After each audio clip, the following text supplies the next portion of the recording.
palabra.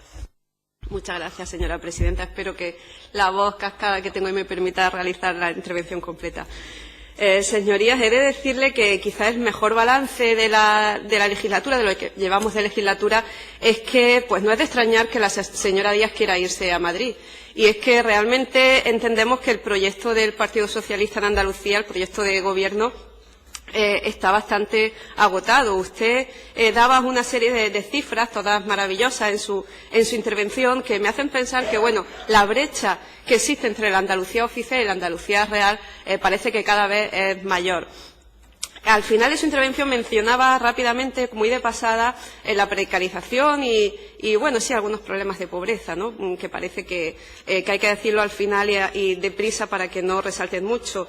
Y es que, claro, no podemos dejar de mencionar y de reiterar, como algunos de mis compañeros que me han predecido en esta intervención, que la encuesta de las condiciones de vida, recientemente publicadas por el INE, nos decía que Andalucía tiene la tasa de pobreza y de exclusión social más alta de España, todavía, con un 35,4%, estando además más de 13 puntos por encima de la media. Y no solo el INE, cualquier fuente que nos vayamos a consultar viene a reincidir en estas cifras dramáticas. Por ejemplo, la Red Andaluza de Lucha contra la Pobreza y la Exclusión Social nos dice que más de 1 millón de andaluces están en situación de extrema pobreza, viviendo con menos de 332 euros al mes. Y es que en los 3 últimos años, señorías, el riesgo de pobreza y de exclusión social en nuestra comunidad ha crecido 5 puntos. Y creo que estas cifras son suficientemente importantes y de calado como para no mencionarlas a pie de página, sino para hacer de ellas un punto, un elemento central en las políticas de un gobierno que debería estar tomando como máxima prioridad esta lucha contra la pobreza y la exclusión social por el drama de las cifras que digo. Porque además, señorías, permítanme decirle que hay alternativas, algunas de las cuales se han puesto encima de la mesa, como la Ley de Procedimientos de Emergencia Ciudadana, que propuso mi grupo parlamentario, y que fue rechazada, como tantas otras.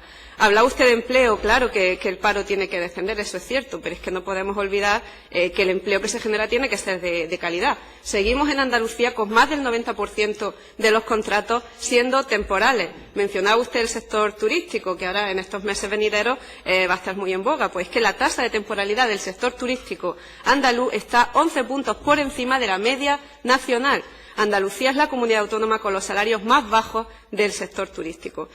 Señorías, Andalucía sigue encabezando los rankings de paro, de precariedad, con los sueldos más bajos de la media y la tasa de temporalidad muy por encima también de la media. Es por eso que también mi grupo parlamentario propusimos la moción de empleo que se debatió en pleno pasado.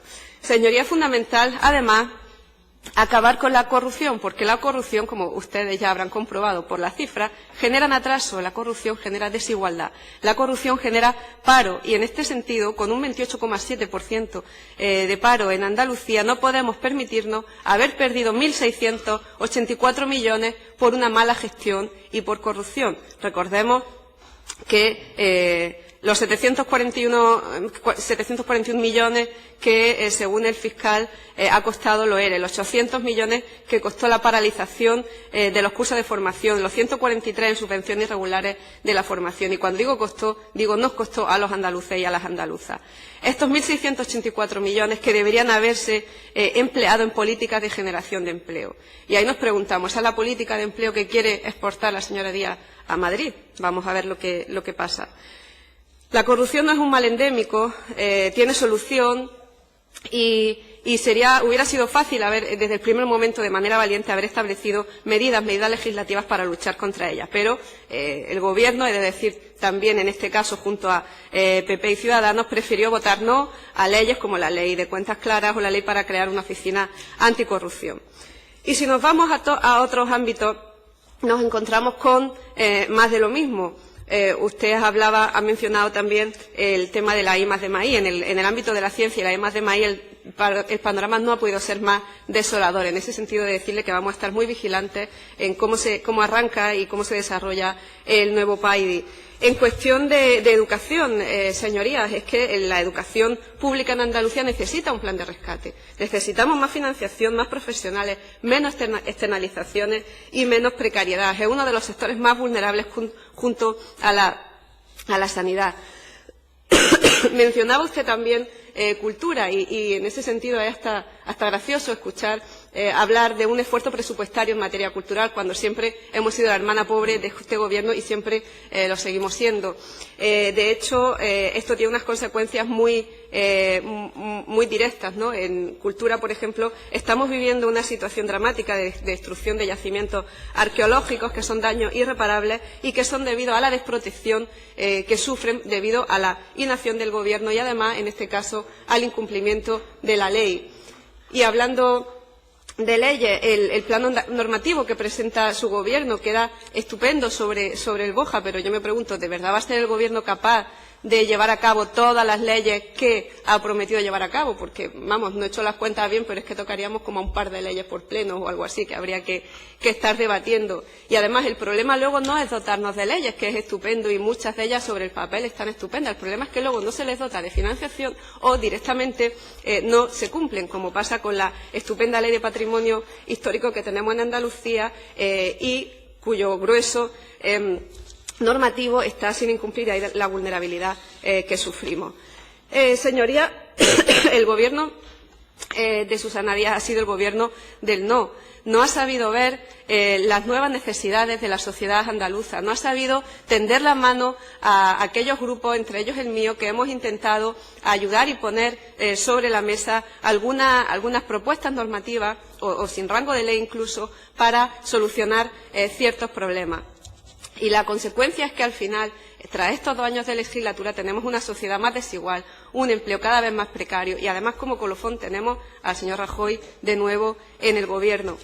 No le quepa duda, señorías, que cuando el Gobierno andaluz esté por el 99% de los andaluces y a las andaluzas, cuando no esté de la mano del IBEX 35, ahí es donde nos va a encontrar. Y, de hecho, así lo hemos demostrado con el apoyo de las iniciativas que se han presentado en este sentido. Me remito por ejemplo, a la Ley de Memoria Democrática, que aquí ha sido mencionada, donde hicimos una aportación constructiva, o la Ley de Servicios Sociales, aunque he de decir que hay otras leyes que han sido un copy-paste bastante edulcorado y descafeinado, como sucedió, por ejemplo, con el tema de la atención temprana, que es uno de los quizá escándalos más dolorosos que podría mencionar como balance de la legislatura, rechazando una ley que venía, además, aunque la presentó mi grupo parlamentario, venía elaborada de la mano de la plataforma de atención temprana, que son quienes conocen el problema de primera mano, y frente a la negación de esa ley se quiso sacar un decreto que no garantizaba de la misma manera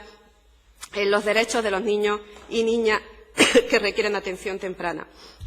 He de decirle, señorías, que este Gobierno no ha sabido ver que hay que construir nuevos derechos. En épocas de crisis no solo basta con mantener a duras penas las inercias del pasado, sino que hay que saber ver las nuevas realidades y atender las necesidades de esas nuevas realidades. Y a eso me remito a las necesidades, por ejemplo, de los niños y niñas de atención temprana. Hay que ampliar los servicios públicos, como, por ejemplo, pretendíamos hacer, por cierto, con la ley antidesahucio. Y este Gobierno no ha sabido ver la necesidad de construir estos derechos nuevos que respondan a la nueva realidad.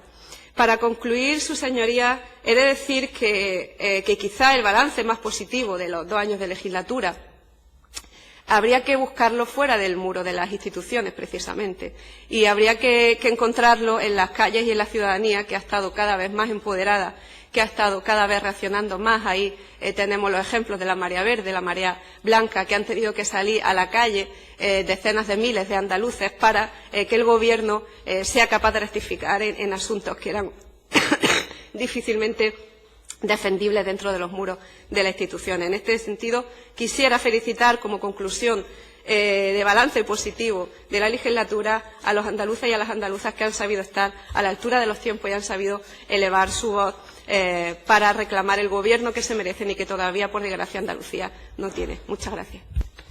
Gracias, señora Ayala. Por el Grupo Parlamentario Popular, el señor Molina.